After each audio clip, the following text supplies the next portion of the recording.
નમસ્કાર, હું છું નિખિલ મદ્રાસી, પ્રમુખ ધી સદન Gujarat chamber of commerce and industry Surat. મિત્રો, જે યુદ્ધની પરિસ્થિતિ છે, યુદ્ધની પરિસ્થિતિની અંદર અમે આગાહી કરી હતી કે આ યુદ્ધ લંબાશે અને તેમ જ થયું. અને એને કારણે પરિસ્થિતિ બગડશે તેવું પણ અમે કહ્યું હતું. ને એટલે અમે રાજ્ય સરકારને પહેલે જ દિવસે રજૂઆત કરી દીધી હતી કે અમારી જૂની જે ટેક્સટાઇલની ફાઇલો છે 2019ની પોલિસી અંતર્ગત સબસિડીઓ બાકી છે, 2022ની આત્મનિર્ભર પોલિસીની અંદર સબસિડીઓ બાકી છે, એનો જો તાત્કાલિક નિકાલ લાવવામાં આવે તો આર્થિક તરલતા રહે.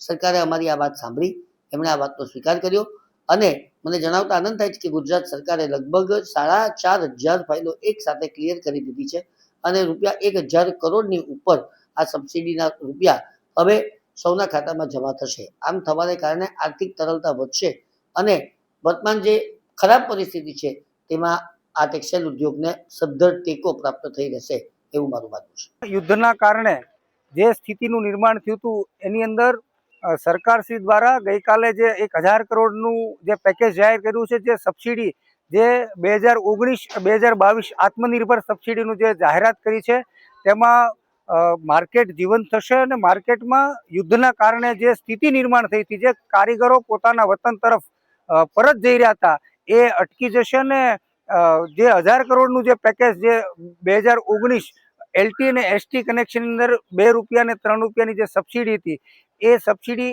આવવાના કારણે માર્કેટ પણ મોટું થશે, લિક્વિડિટી વધશે, ઇન્ફ્રાસ્ટ્રક્ચરનું આયોજન કરી શકશે વિવર અને રોજગારીની તકો ઊભી થશે. અમારી તમામ માહિતીથી અપડેટેડ રહેવા માટે જોડાયેલા રહો ત્રિશુલ ન્યૂઝ સાથે.